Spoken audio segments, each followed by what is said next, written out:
let's go ahead and get to this Drake while we talking about music. Drizzy Drake Rogers. And All the dogs. for yeah, I know we talked about it like a little bit less on the last pod, and I know we said we're gonna listen to the rest of it and get our opinion on it. Yeah. So being that Drake is the artist that he is, I kind of want to see where do we stand on it. Maybe a ranking out of 10. Where do we stand on it? 6.5. Okay. I'm not gonna hold y'all. I didn't hear the whole album, so yeah. Really? Nah. I haven't heard the whole Drake album since. All right, let's move on. He ain't heard it. Yeah. So Jermaine, what songs did you really enjoy from the album? I can say when I first played the album, I listened to it probably for 3 days straight. I was traveling last weekend, and so I listened to it 3 days straight, nonstop. And it really wasn't hitting crazy for me. He had some bars. He definitely has some crazy bars in there. Are you looking at the track list right now? Yeah. All right. So looking at the track list, where like naming off like which songs do you enjoy? 6979 Santa. That's the first one. Oh, you want me to go all the way down? Yeah, I'm just like from number one. Like, where do you? I'll be honest. On the individual song level, I don't really like it. I like it as a project. So, like, I probably won't play very many of these songs by themselves. I will say I replayed the album on Friday, and it sounded way better after not listening to it for like a week. But in terms of individual songs, like I like 6979 or 7969, Bahamas Promises. I like the little BBL Love interlude. I like that one too. I like Virginia Beach. Like that was such a throwback to like being a kid and going to Virginia Beach. Like is definitely pretty and ghetto. That was hard. That reminded me of Tuscan Letter. Like the beat. I was like, oh, this is where he's going with it. Starting off from track one. But those were a few of the things that stood out to me. I liked both the Chief Keef references. So, he's featured on all the parties. And then which one is it that I'm blanking on the name where he's sampled? Chief Keef? Mm-hmm. I only heard him on one of the songs, and that was All the Parties. He's on another one. He sampled another one. It's the I don't like. I thought that was a dope flip. And I feel like Chief Keef just always needs more respect. Chief Keef will never get enough respect to me. So yeah, he put out like on his story, the rest of his verse, and I'm like, damn, Drake should have dropped it like that. I was like, I needed the rest of because he only played like literally maybe like 4 bars, and then Drake just copied what he said in those 4 bars, and then went on with the song. That's why I hated that feature because I feel like he didn't do enough with it with Chief Keef. Like, I was like, he should have let him rock and let him finish his verse off because it was sounding hard on the story. Okay, I don't know if that's bad. 6.5 bad? Is that cool? I guess it was cool. Like I said, I liked it more this past Friday. When I first heard it the first week, I was like, yeah, I'm kind of good on this. But after not hearing it for a while, I was like, oh, actually, this is like songs that I didn't like the first time I liked again. Like I really liked Amen the second time. I really liked Fear of Heights the second time. That whole little strip from like really Virginia Beach to probably like Members Only, I really liked the second time around. I hate to sound like I'm, repeating what other people have said, but the only thing that I didn't like about the album, or probably the biggest thing, is like, Drake, we have been listening to you whine about girls for 15 years now. Like, you are the biggest rapper in the world. All of these bitches shouldn't be spinning you. Like, there's a certain point that, like, there should be some sort of evolution in terms of, like, who he chooses to date, or just his content in general. Like, I want to hear him talk about like being a dad, talk about like how does watching his son change how he feels about his dad and his parents. Like, give us a little bit more of like the real personal. He kind of had a bar. He said like something about her and like terrible twos. Never mind. Go ahead. I would like to see a little bit more of that because right now, all the like songs of him being played and giving stuff to women, it's like, all right, Drake, you get it. You've been saying the same stuff for 15 years. I don't want another Rihanna track. I'm sorry. Like, next album, I don't want to hear a damn thing about Rihanna. I can't take it. We get it. I feel like a lot of people were actually upset about the track you're talking about, Fear of Heights. Mm-hmm. Because when I heard that, like, as I keep hearing, I'm like, man, this might be one of the greatest female disses like that I ever heard. Like, he oh my god, like it's crazy. Like the way the song leads off, he said, "Why they make it sound like that? I'm still hung up on you. That can never be." And then he says, "Gal can't ruin me." Like he's literally using references to Rihanna. Better him than me. That's a shot at Rocky, obviously. Better it's not me. I'm anti. Yeah, and the sex was average with you. I was sick when you said that. Because I had it with you. Like I was like, this is crazy. That was the line that really got me out. And then I've had badder bitches in you, TBH. I'm like, not TBH. Okay, I'm auntie like your daddy, sister. Auntie like a family picture, and I had to be better bitch. Like this nigga was like, and then he said, "Let me stop." And then the way the beat swished up, nah, fuck it, let me go. Oh my god, like to be honest, Drake went insane on this project. For all the dogs, I actually very like enjoyed myself. Okay, so what's your number? I'm gonna say I did like go through the track, going through the playlist. I deleted 13 songs out of the 23. Damn. Well, maybe 12.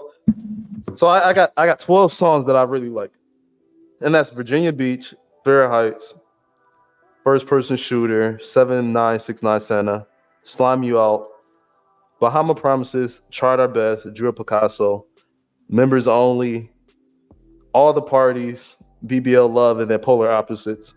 And then everything else was like, that was garbage. Like on this project. What do you think about the Sexy Red track?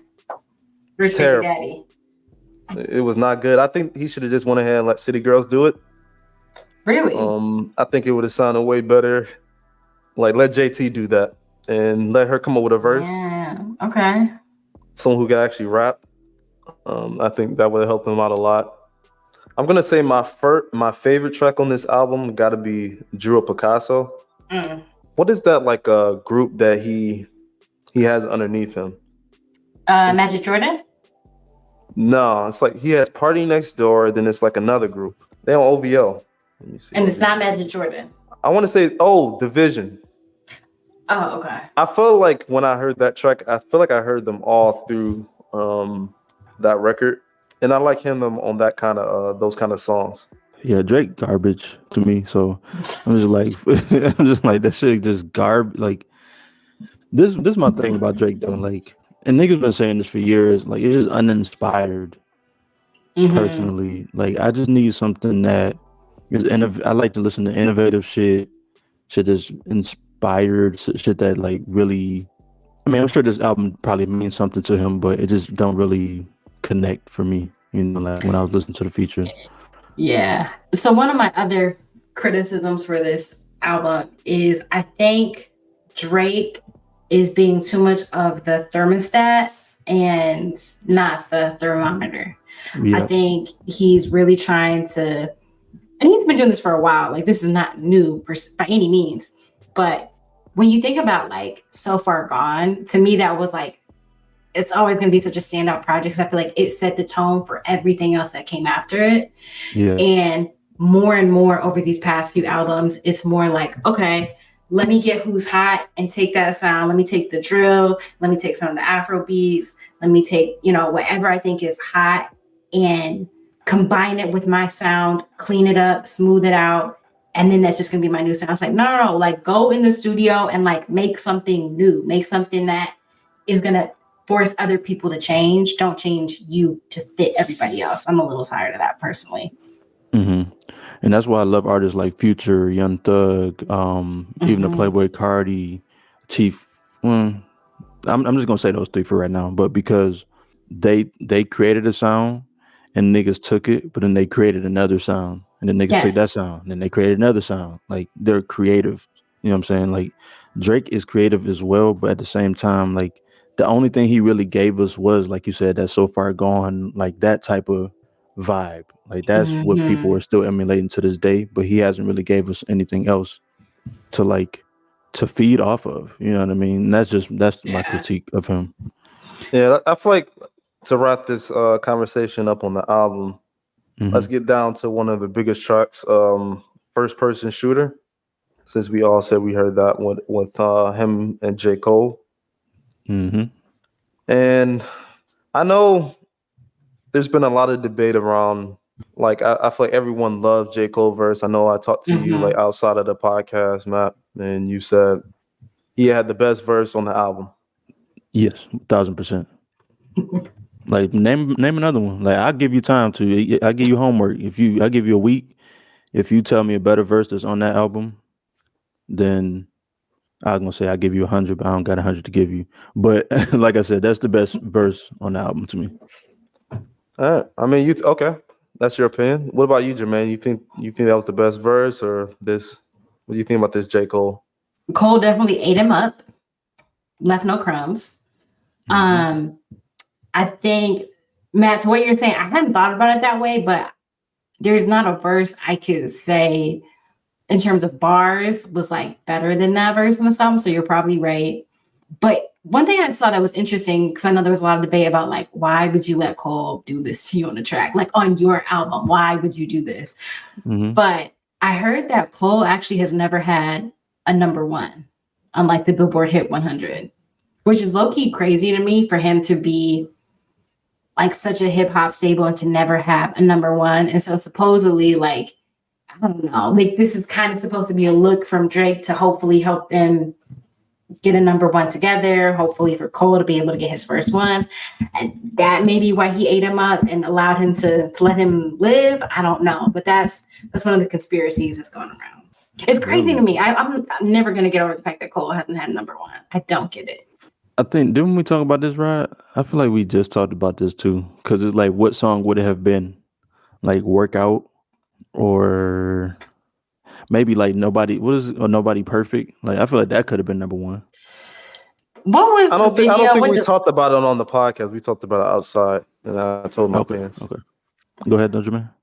which one was the video with the dogs? Is that Wet Dreams? What he was talking about, I forgot what the first verse is, but it's a crazy first verse. But yeah, I think so. That's one I could have saw, doing something on the charts. Maybe not number one. It had the visuals, like it was like just kind of mainstream enough, poppy enough that I feel like a lot of people would embrace it. I don't know. It feels like an insult for him to be as talented as he is and to not have had a number one. So I'm team, let's get Cole a number one.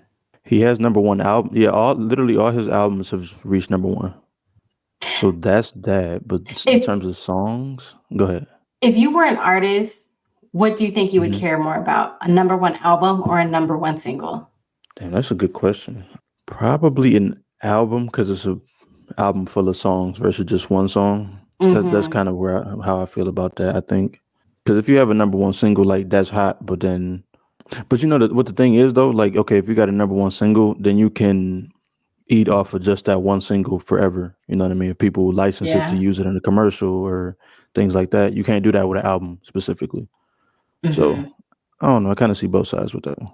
I kind of want to get to it with this record here. Hmm. What exactly did J. Cole say on this verse to make y'all say this was the best verse on this album? I'm glad you Because like asked. at first, like when I was listening to this, I was like, okay, he went in, but there was nothing. I know everybody pointed out his IT bar. I was just about to Mm-hmm. say that. That's That, that 'cause that was bar. crazy. That's hard. Yeah. You thought that was hard because you work in That IT. bar is hard. No, not even that, but it's just hard though. Like that's hard. The wordplay is hard. Let me see what else. Everybody steppers will fuck it. Everybody breakfast, and I'm about to clear my plate. Hey, how they? Because Trash. everybody is steppers, but he's speaking to niggas though. Like it's That's really what Who's he I speaking like. Is to?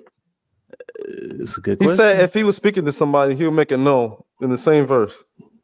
He was speaking to niggas. I don't know why he pussied out and didn't say no names, but he was definitely speaking to a certain someone.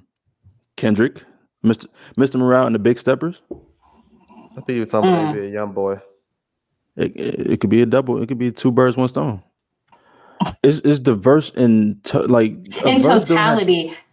For me, it was what he did in totality. Like he addressed so many things in one verse. Low key. So what?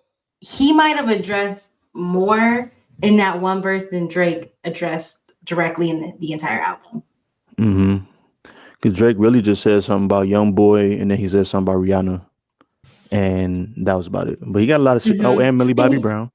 Yeah, but he had to push a bar, a bar or two in there. But like, he really didn't say. He had like catchy bars and things that are going to be crazy captions and things that you definitely like. Okay, I'm going to replay this a couple times. But in terms of like addressing specifics, like Cole addressed so much from where he feels like, his position is in the game, the YB situation, people, really dissecting his lyrics after the Yachty verse. So we know like, okay, this is recent. The like preparation for the fall off and anticipation around that. Him being a part of the big three. Like, I think he just got a lot off in a very short amount of time, which is impressive to me. And it didn't sound jumbled at all either, because a lot of people try to say a lot and it just sounds like everything is so organized with it. It's just a very well put together verse. And not saying that Drake can't put together that definitely verses. wasn't even better than like Fear of Heights. Okay, let me read through Fear of Heights. Because this is my thing though. A good verse isn't like, oh my God, he said a crazy punchline. Like a good verse is the total verse. It can't be no wasted words. You know what I'm saying? Like everything has to fit together thematically. J. Cole hasn't had the number one, right? No. Correct. So what about the way he put it together makes you feel like what you're like putting up that level? You're saying, oh, that's the best verse. Like, where's that coming from? Is that just because that's how you feel about it, or because Drake is the one that got number ones and his verse is the one that transcends time? It's not J. Cole verses. Get him, so Jermayne. Get him. Where exactly are you? Like, I'm trying to understand. Like, where's this like love for J. Cole verses? And like, I'm like, nobody feels that way about a J. Cole verse because they ain't never went number one. It's totally different. Like, first of all, I'm a Drake stan. I love Drake, but in terms of like who they're appealing to two totally different audiences. Like Drake specifically is making music for people to stream over and over again. Like Rich Baby Daddy is not the most creative song of all time, but that's a song, okay, this is going to go crazy in the charts. Cole is making music for the actual like artistic element, which is why his projects go number one. Like you want to play them all together because he has clear themes. Number one on hip hop charts. I think Billboard on the chart. Yes, number one on Billboard. All of his albums have been number one on Billboard. I'm looking at it right now. Stop lying. No, it hasn't. Like, what are you talking about? No, it has not. Man, you better put some respect on my namesake. You better put some respect on my Forest Hills Drive, maybe. Get him. What that say? Get him. What that say? Hey, read it and weep. One. Oh man. Okay, hold on. It's funny that you looking at numbers because I was looking at some numbers earlier this week too. Okay, well, let's talk about the numbers in a bit. Okay, one. Even the one that you hated the most, KOD, one all across the board except for these countries. One. Can you scroll up and see what's the column say? U.S. Okay. And U.S. R&B hip hop and U.S. rap. Okay, and that's the sales. All right. Yeah. Well, that's just chart position. Yeah, sales all the way to the right. Mm-hmm. And I'm not even like the big J. Cole guy. I'm just saying like we can't do this. We can't do this with him. And I will say that to your point, Rod, and then we'll get to the numbers. Like he said the big three. That's what he called himself, right? As okay. one of the big three. Mm-hmm. Let's talk about it. Mm-hmm. The big three of hip hop. And he named off the big three. Mm-hmm. Drake, Kendrick Lamar, and Jermaine Cole. Yeah. That didn't sound weird to anybody? That he's in the big three? Yeah. Like putting his name in the same conversation as Drake and Kendrick. That didn't sound weird? Of course not. It sounded ridiculous to me. So who else would be in the big three? This big two. and then it's a bunch of like other people. I feel And what he's you're on like. the other people. Wow. He's the other people for sure. He's other people. But he's still number 3 though. Yeah, he's definitely still It's number debate. 3. Who else could Who it else be? could be Logic? 3? Oh man, No. hold on. That's why I'm trying to go off the charts. Like I'm like I had numbers. Let's see. I Jack mean, Harlow? Go he's ahead. definitely 3. Like I agree. It's no competition, but they are the big 3. That's easy. Oh, okay. I got the Easy stats cheese. here. So J. Cole awards and nominations. Oh, here we go. Now we're bringing out the All white right. people stats, not awards and nominations. Nah, Soul Train on here. Okay. BT. Better put the BT awards on there too. Nah, I'm not trying to doubt J. Cole. He has a like very great stats for like he's definitely in the books. He got 11 wins and 120 nominations in his whole entire career. So that's American Music Awards, BET Hip Hop Awards, Billboard, Grammy Awards, MTV, NAACP, and Soul Train Music Awards. So those are all the awards and categories he's been in. He's won the Hip Hop Awards. He's won 1 Billboard, 1 Grammy, and he won 3 Soul Train Music Awards in his entire career. Power to the people. Yeah. So then I had it when you start talking about like when it gets to For All the Dogs and he's talking about big 3, I had to look at Kendrick Lamar's. And it got very gruesome. Yeah. Like in terms of wins. Gap. It's a big gap. Oh my God. It got because like J. Cole had 11 wins. Kendrick Lamar has 178 wins. Yeah. And 228 nominations. Like I think it's more than that. I think it's this 400. gap, it's a 6 pending. Like the gap was very, very, very, very far away when we're talking about like skill of rap and the way people talk about J. Cole. And like I feel like some reason because no one else can rap for real that they push him up there. Like I always said that, like that level of artist, because there's like a huge. Let's see, Kendrick Lamar, Academy Awards, American Music Awards, BET, Hip Hop, Billboard, Brit, Grammy Awards, Golden Globes, Juno Awards. I don't even know these names. Mobo, MTV, NAACP, Primetime Emmy, People Choice Awards, Soul Train, Teen Choice Awards, South African Hip Hop Awards. You missing the biggest one though, the Pulitzer. Yeah, he had a Pulitzer. Now I'm not trying to put salt in Kendrick's game, but Good Kid, Mad City actually it peaked at number 2. Really? It peaked at number 2, and then Section 80 peaked at 113, which is kind of to be expected.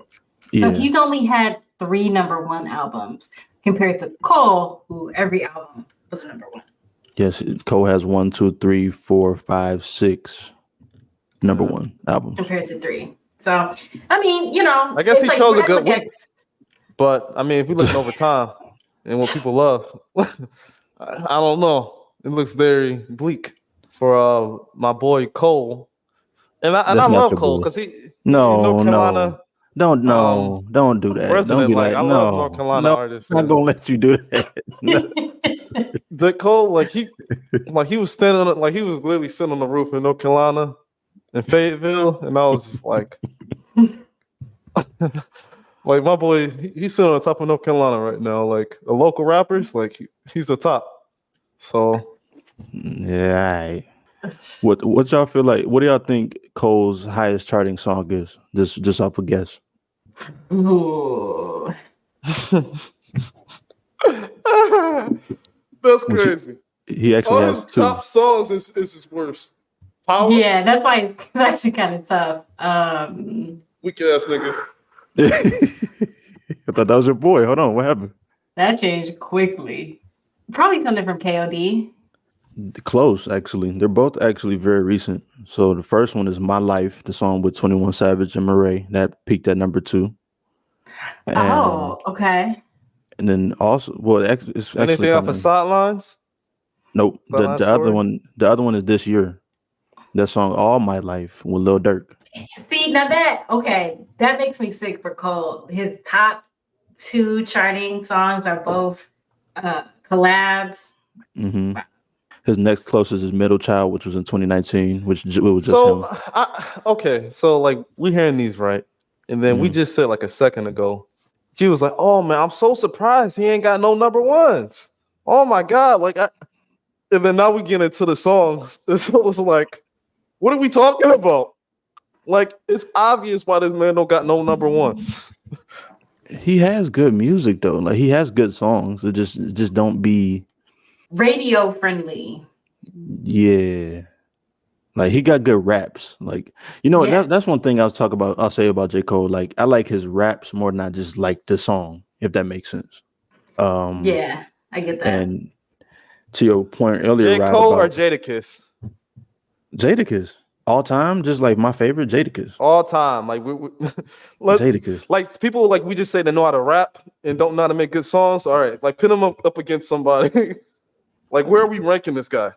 Like, like if we were to say Jadakiss or Kendrick Lamar, Kendrick, like it wouldn't be no debate. Like Jadakiss, J. Cole, Jadakiss, off top.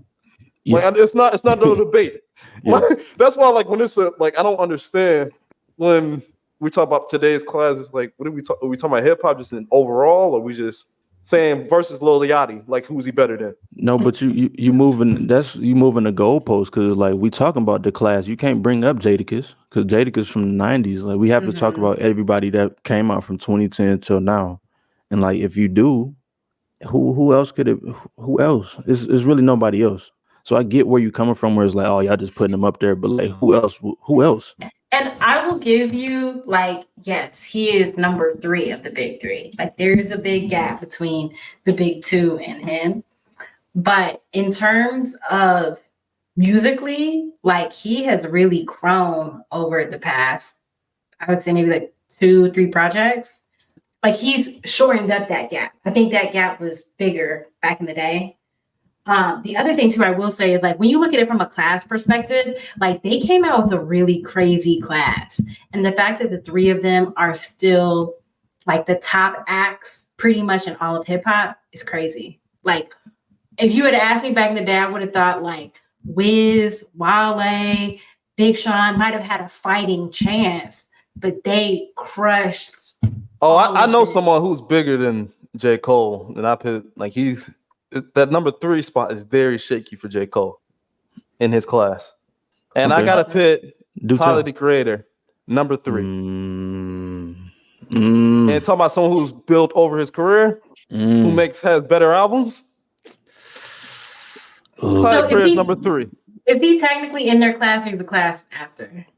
No, he came out in like 08, 09. Yeah, he was out like true. Yeah. True. Yeah, you know what? That's a good point. Damn. I'm not even mad at that. That shit just gave me chills when you said that. I'm like, damn, that's you right. That nigga Tyler really might be number 3. He is number 3. Like he is. And I'm sure if we look at stats, I mean, I'm sure his like sales stats are probably higher. Let me see. Yeah, probably like everything after Flower Boy, probably. Maybe Igor, maybe, but he had like a slow burn, I would say, like in terms of J. Cole had a slow burn. Not really. J. Cole had a hit early though. Like that workout, that was a hit. Like niggas might not have liked it. Stop it. It was come on, bro. It was a hit. Come on. I heard that shit everywhere. I heard I still hear Nobody's Perfect. I still hear it. It was in college. It wasn't like a come on now. Workout. Nope. Workout for me. You talking about that? Yeah. Come on now. Like stop. Like what you mean? like that's not stop it. That was a hit. That was his first hit. Who? It peaked at number 13 on the Billboard chart. I'm gonna give you that. You said 15? 13. 13? Okay. Yeah. You know what? Okay, if I had to guess what would have been a number 1 for Cole, I probably would have said Power Trip. Power Trip was everywhere. It was. Because Miguel was on it. Like that's the only reason why I put that one up top. Yeah. Like it ain't no just J. Cole record. I'm just up for there. Like, damn. I'm good. Like wow. But all right. No, Miguel did kill that. Shout out to J. Cole and like he definitely like top 5 of this like class. And then he just keeps getting lower and lower. Top 5, top 10. Tyler.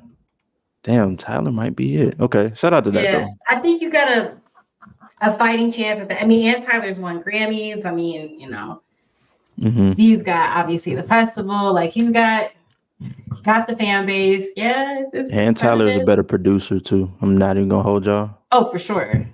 Way better producer and sounds way better over his own beats. Yeah, I think J. Cole produced Workout. And he did.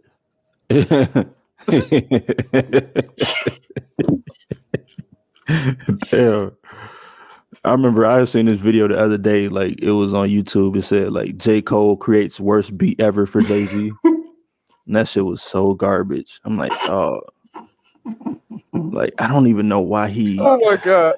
Oh my. Oh man. Like, should I play it right quick? Let me see if I can find it. Yeah, play it. Who would have thought that this episode would have been so much Cole slander? Honestly, to be honest, this wasn't even meant to be like an episode. Just meant to be like a recap kind of thing, just over a couple albums. Let me see. J. Cole worst beat. J. Cole making the worst beat known to mankind. All right, let me share this. If he had started working with like other producers earlier, he might have gotten a number one single a while ago. I 1000% agree, because that was always the critique of him, is like, okay, you can rap, but your beats just not all the way there how they need to be. Like it's just something's missing with the beats. Same thing they said about Nas. And it's funny because Nas was like, you made me disappointed. like he didn't make a whole generation disappointed with his beat choice. He was like, damn, my beats wasn't that bad, Cole. What are you doing? Like, and see, eventually Nas figured it out, and these last couple albums have gone crazy. So I think Cole's on that same trajectory. Agree. It's just the fact that Nas had a nerve to say that. It's like, stop it. So let's take a look at this. I just want y'all to watch his body language, like how fire he think this it is, and how fire it's not. Stop. Turn it off. This is not real. This can't be real. This is so like. That's why I'm dancing. This chaos. No, this is not the way. There's no way this is real. Look on your shoes and dance with me. This episode is over. There's no. Yeah, because there's no way that's real. If that is not like a CGI AI that they added over that video to match, there's no way. It sounds like a J. Cole beat.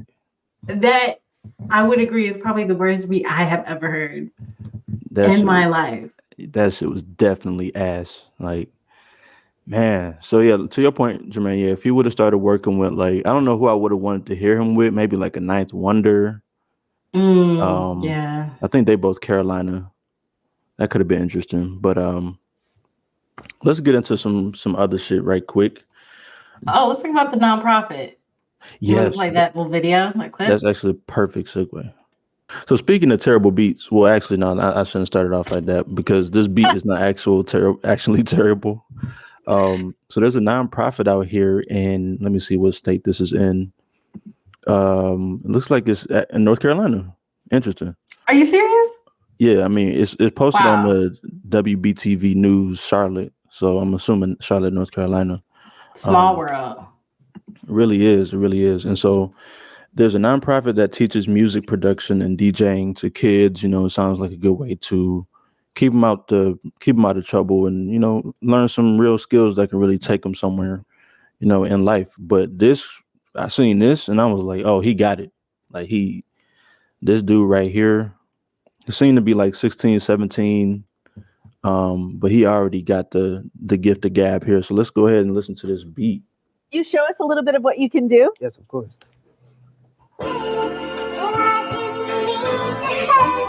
Love the sample too, though. Good choice.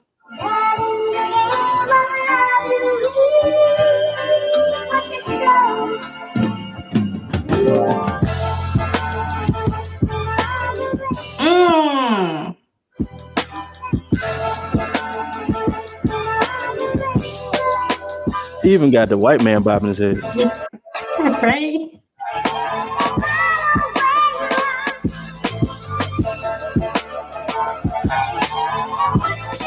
say Beats by JT? Damn, that guy is so cool. Hey, can you believe it, John? And you had to pull all No, he killed that shit. God damn. Like when you got the white people bobbing their head, because they don't bob their head. I don't know what did they do when they like music, but like when they really be doing the head bob, like, yeah, you got it. That was hard. Most Beats definitely. by JT. Check him out. Like that's better than like literally every J. Cole beat I heard. I was about to say that was like 1,000 times better than the beat we just played. All right, so I recently saw this video on Hip Hop 1987. They have an Instagram page. They wanted the leading media in Philadelphia, and I had saw this recent post where a guy was talking to a girl, and they was talking about how they want their lady to dress. Mm-hmm. And I thought it was like a pretty interesting concept and thoughts that she had, and it was a good question. So I want to go ahead and play the video. Okay, cool. Your man, and I wanted you to dress more modestly. Would you change for me? 100%. 100%. What gives you that idea? If a man wants me to change and like be more modest and be like his own, I know like if you dress a certain way, like guys want you in a certain way. If I dress like this, guys always look at me like, oh, I'm single. But like if I am with someone, I would rather be more modest, dress more modest in order to like appreciate him as my boyfriend. 1000%. I'd be dressed as covered. So in your mind, it's not me being an insecure man not wanting you to come out showing cleavage or, wearing short shorts? No, of course not. Of course not. So why do you think so many women tend to label men insecure when they feel that way? I honestly have no idea. I can't understand it. Like if your man doesn't want you to dress that way, don't dress that way. It's a respect. It comes out of respect. If you respect your man, you won't dress a certain way. Where are you from? South Africa. I already know the comments probably like, see, we've been telling y'all we ain't insecure. We just want you to respect yourself and all that type. I already know it is. I love the comment there that says, many women do this. Y'all just cheat on them. Well. Like that's a fact. That is a fact right there. You cheat on them with the girl in the short shorts with the cleavage out. Mm-hmm. It's a sick cycle. See, this the thing, man. I think I gotta expose this right quick. Here's the thing: is we do be insecure, and then be like, all right, like we have you. So you told your girl this before, or a girl this about the way she dressed? No. Okay. But I just feel like, well, this is just all feelings. This is where I feel like it comes from. Is like we do be insecure. Like we'll have. You just talk about the general public, not yourself. Correct. Okay. Right. I just feel like niggas just be like, all right, I got her. You know what I'm saying? That's my girl. I don't want her. I don't want anyone to have her. So put some clothes on. Like I don't even want somebody to look at you and then almost holler at you. You know what I mean? Because I'm insecure in like our relationship. I really feel like that's what it is. Like for niggas to be telling their girl like, hey, put some clothes on. Like you're not confident that she gonna go out anyway and still come back to you every single time. You know what I mean? Like, why does that matter? That's kind of how I feel about it. Yeah, I think the part that is funny to me is like, I get as a man, you might want a woman who's like more modest, but then men don't pick those women. It's like, if you want a modest girl, then go out and holler at the modest girl. But instead, dudes will go out and get the girl who, when you met her, like her ass was out, she had everything hanging out. And then once you get her, then it's like, nah, you can't dress like this. It's like, but you met her like this. Like you liked this look. That's why you talked to her. If you didn't like this look, if it was so against your values, then why'd you pick that girl? Why didn't you get the girl in the turtleneck and the little Amish people skirt? Right. So, I mean, I feel like she kind of spoke of that like herself in the video. She said, since she's single, she dresses like that. And when she would get in a relationship, she would dress more respectful. Like, it seems like she had the understanding that dressing like that, she knew she would get more eyes on her. And when she does find someone, then she will dress more respectful just because that's what that is. That's what she understands. That's why she dressed like that, was to attract more eyes. What do you guys think about that as men? what women be saying, we don't do this shit for y'all. We be doing this shit because we want to look good. So what's the truth? Somebody tell me the truth. Like, like, is it, oh, like we just want to look good ourselves, or is it, oh, I'm trying to attract a certain type of person, so I'm gonna dress and look this way? I mean, if you're just asking us for just our opinions, I'm gonna go on and finally just go out and let's say my opinion.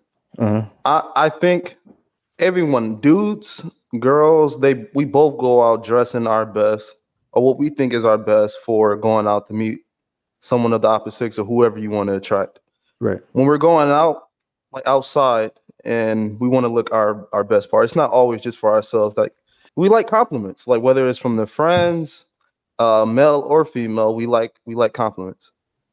So the thing that she was saying about being like half naked and things like that, like what Jermaine was saying, dudes typically go for that. It's like, yeah, like I feel like the reason why dudes go for that because we have the same feeling. Like if she's dressed like that, she's trying to find a guy. Like she's trying to have some fun tonight. She's like, I feel like that's what guys think of like that girl in particularly. Like by the way she dressed, that signals. I don't want to say the vultures or like, but it signals like, hey, like I'm out for this. That's what I want to do. Yeah. So I feel like that. I mean, like it's kind of both ways. Like that's just what it is. Like that's what's going on. Like we're not going out just like I hate that idea. Like we were saying, Matt. Like, oh, I'm going out just to look good for myself and my friends and blah blah blah. Like if you had a guy, right, and you're going out dressed like that, I would imagine he might have like something to say.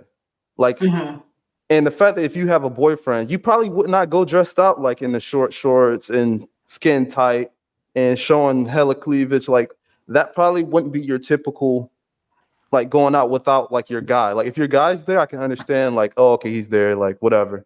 But if he's not there and she's just going out with her girlfriend and they're going out to like some public place, a lot of guys it's not insecure for a guy to say, hey, I don't like that. Like it's just, why are you doing that? Because that's, like I was saying before, that's a signal to guys out there like, hey, you want to be courted or you're looking for someone, you're looking for attention. Like that's what that means. Like it's not just because you normally dress like that. It's just because that's what that means when you wear that.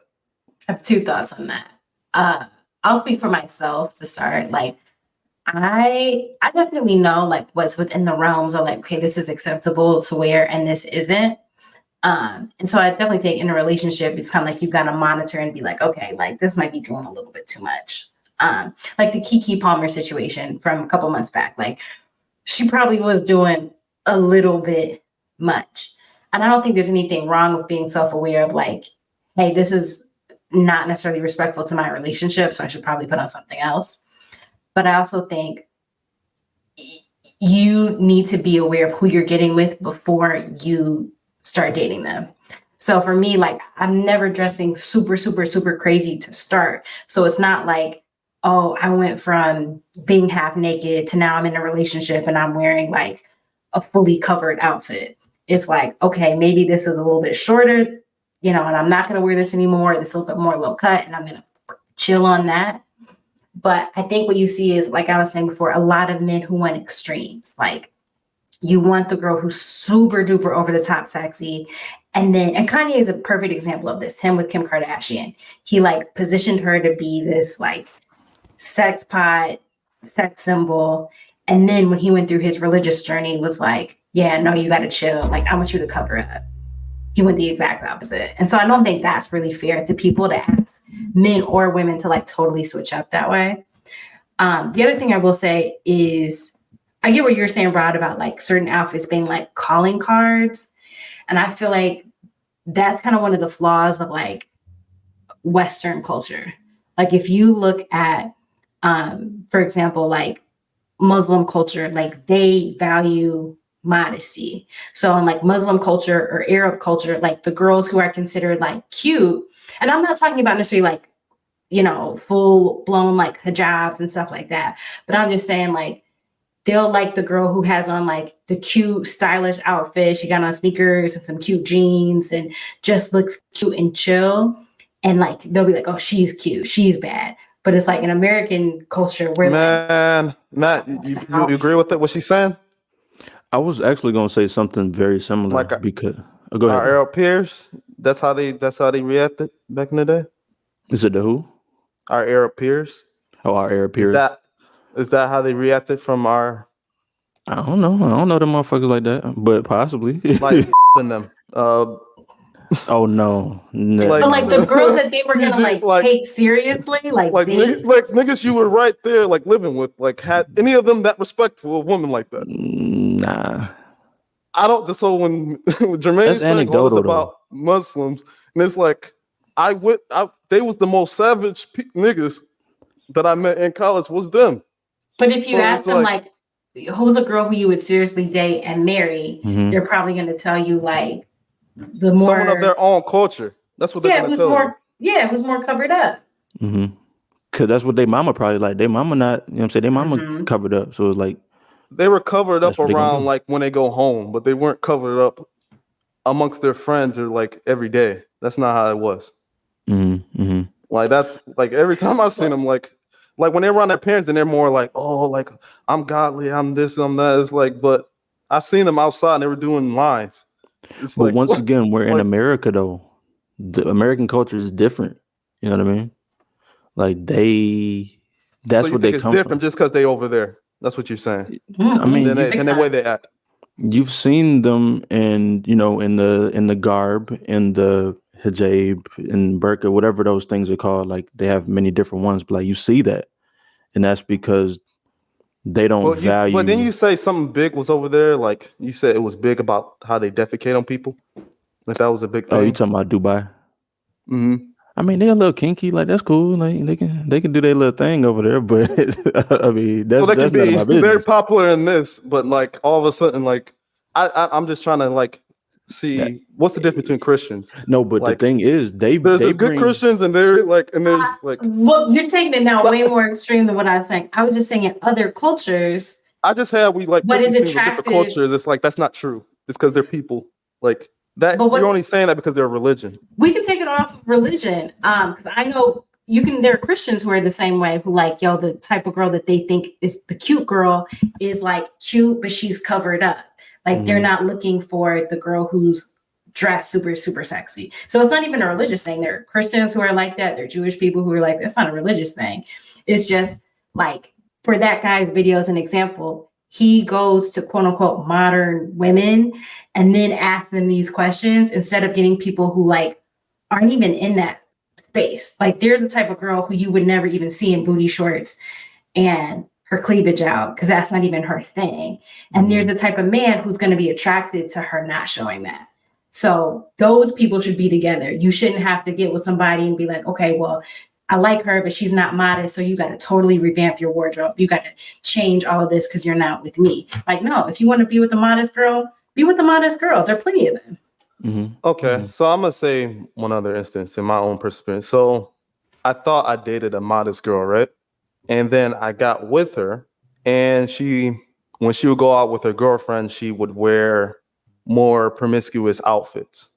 That wasn't like my initial meeting her and how she normally wore things, but it's like, oh, that's like, oh, you wear like things for like Halloween or Barbie or whatever type of thing that's going on TikTok or something like that. They'd be like, they'll dress promiscuous or around their girlfriends, be more high rise. To be like, oh, and then like I would see her and I'd be like, oh, you dress like that. I was like, I never seen you wear that like around me. Like then I feel like it became like a little bit. It's like, oh, I never seen you wear that around me. Like, but you're wearing that like when you go out with your friends. That was like, I feel like that felt odd to me.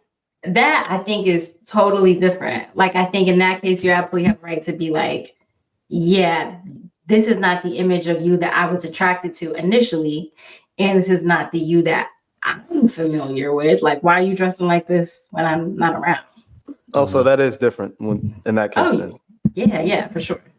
I mean, You don't think that's the Kiki situation?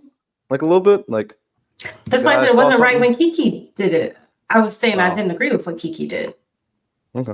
I was saying I think that she should have respected the fact that, like, you are a mom, you're in a relationship, and like you're going out with your whole ass out. Like if your man says, I don't feel comfortable with that, it shouldn't be a big deal to be like, nah, let me change.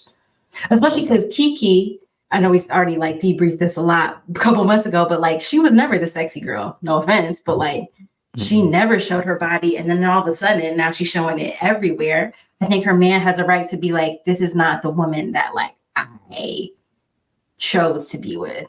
Hey, I'm just wondering. I'm just like putting all different sides because like that guy today, looking at him, everybody will call him insecure for saying that and saying because she re-envisioned herself and this is how she is growing into a different age and embracing her womanhood, her body, however she wants to dress. They'd be like, hey, that's just on her. You shouldn't feel insecure about that. So I know there's a bunch of different perspectives on it. I would just say it's fine that he said that, but keep this shit off the internet. We don't need to all these damn Jada Smith headlines I keep seeing randomly on social media when I just randomly log on. Like we don't need to hear about this shit. Yeah. That's the whole thing. Like it's fine to ask her to be like, hey, or just even have a conversation about it. I was gonna say if I had a magic wand, I for 48 hours would remove all relationship content from the internet. Like no relationship podcasts, no TikToks, no people tweeting about stuff that's in their relationships, no subs about relationships, no text memes that are hinting about your relationship. I remove it all. Like I am so sick of people bringing their relationships and their relationship ideals to the internet. Like we don't need to know. 48 hours is not long enough though. I 48 know. hours, 48 oysters. Like, like I'm Speaking sick of of oysters, 48 oysters is sick. 48 oysters, is that a lot? I don't know. She greedy. 38? Is she greedy? My God. Damn, man. Plus I can understand we did that together. Like we both worked on 48, but okay. But by yourself, like I'm looking at you. And then don't forget she got the entree and the drink. You want to play the video or should we just get into it? No, I'm looking at it right now. Let me pull that up. They got the best oysters in Atlanta, like hands down. So I'm like, I love yes, I crabs can get too. some content. Come on, it's so good. Country. I'm about to go now. Oh God. So there's plate one. Is it thick? I've never had an oyster. I never had one. You are too old for that. Low key. Oh, you had them, right? That's slurp. Oh no. That's what you're supposed to do. I love that sound. Okay. Y'all, when the fourth one came out, he was looking at me crazy. I didn't give a f. I'm like, baby, you invited me out. I'm gonna eat, and I was coming anyway. But I ain't gonna lie. No, I wouldn't have did all that, but I did do all that. It was so good. I was not expecting it to be that good. It was just so good. Like I had to. It was so good. Oh, So man. after that, Yes, I'm ma'am. like, baby, what's next? What I'm about to eat? What you mean? What you mean? What you about to eat? You just ate. You just ate the whole sea. What did you talk about? She out her damn mind. They were so good, and the crab cakes, everything was so good. 10, baby. Why the f Crab is cake. this? Say he going to the bathroom and never come back. The fuck? I'm like, hold the f on. It's been like 10, 20, 30 minutes. What the f this nigga had to end up grabbing a tab. Nigga left me with his little one fucking drink. Yeah, bitch, I'm so glad you keep me some money, because what? That was crazy to me. And I said, you run out on the tab. He's like, running out on the tab is crazy. He said, I can cash out the rest for the drinks. So I offered to take you out for drinks and you ordered all that food. I can cash out you for the drinks. The oysters actually fill you up, Rod. I mean, it's an appetizer. Okay. Yeah, they can fill you up. There's different kinds. I mean, you get them grilled, raw.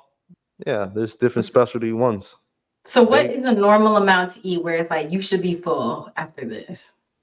I mean, some people just do it like you grab some drinks, grab some oysters. They may get like a dozen oysters, and you can like normally I get like if I get a dozen, I'm sharing probably with another person. If I like by myself, I get about 6 and a drink, a cocktail or something like that. So you're confirming then that 48 is absolutely crazy. Yeah, 48 is.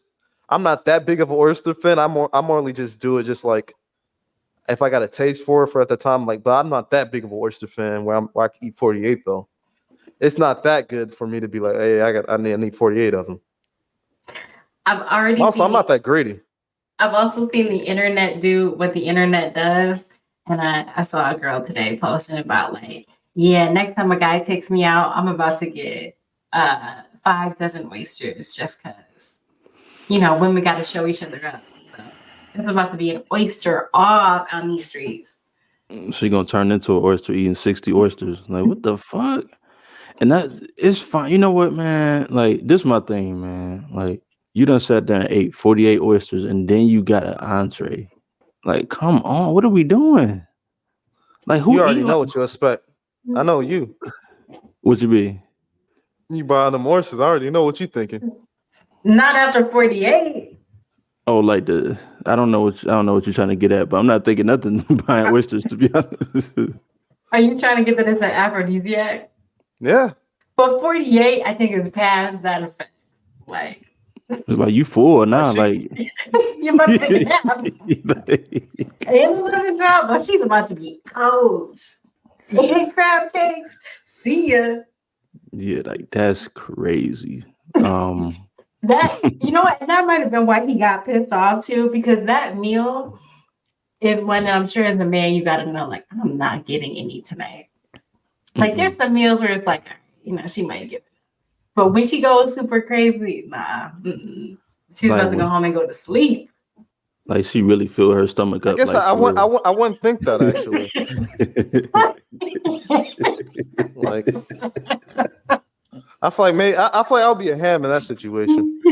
Okay. Because like if she ordered all that, like I'm thinking like it's me and Sexy Red tonight. Like, I'm about to go to pound. Like if I'm ordering all that, like you really going crazy. I'm like, we ordering drinks. I'm like, I'm gonna go along with you. To be honest, I'm like, all right, like that's what we doing. Like, I'll be very shocked. Like, I don't even know if I want to do it after she done ate 48 oysters. Like, I don't even think that would be like she gonna be burping oyster juice and shit. Like, excuse me. Like, no, I'm not doing that. Burping oyster juice. Oh, so you split it. Okay, so if you split it 24 I'm and 24. I'm eating oysters. Okay, because that's what I'm trying to. That's what I was trying to. I was thinking of the video. Like, he didn't eat no oysters. Full of hell. No, for real. Like 48 though. I'm assuming he had to. He like had to. All bloated. Yeah, like she really full though. I don't be feeling like doing shit when I'm full. I don't know about y'all, but like no. That's not like I'm gonna be like, all right, baby, we gonna do one plate, then we can do the entree. You ain't never told a girl you gonna get one plate. Stop it. I never had a girl that wanted to get more than one plate. This motherfucker is an anomaly. Like, I never seen no shit like this. Girls, they be ordering. They be like, all right, let me get this, this.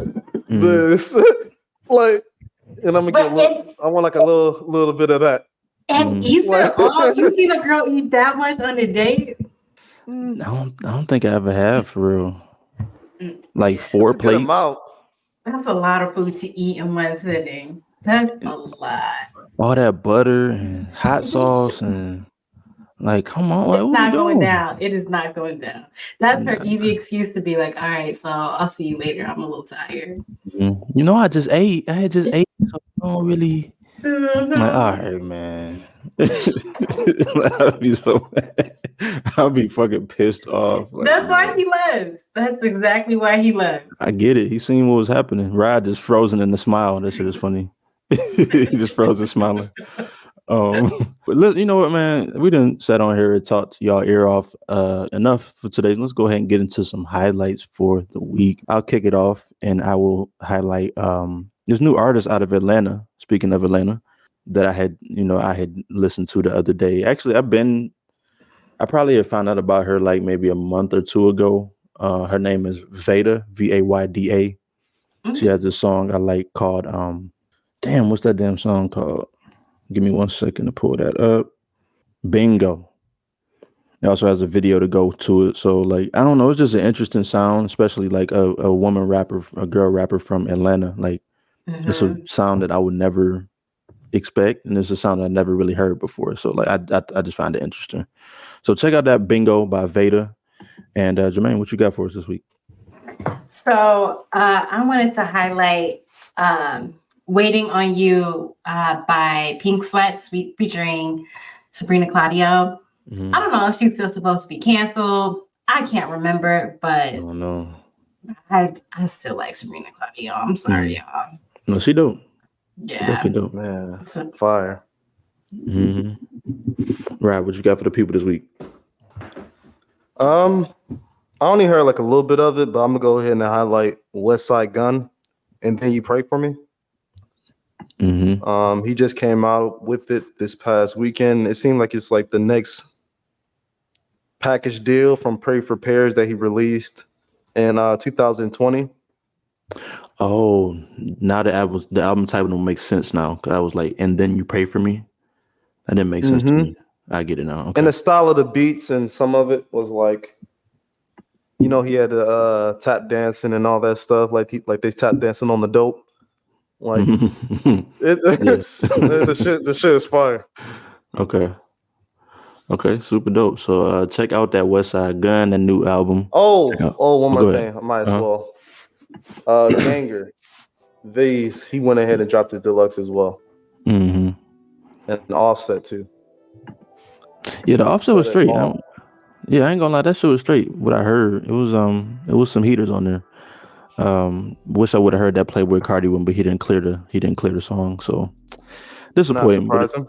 Yeah, exactly. So but yeah, man, check out that all the stuff that we just talked about, and yeah, let us know what you thought of the episode, man. But if you made it this far, we appreciate you. Thank you for listening. This is the Friends Podcast, and we out. bye. Peace.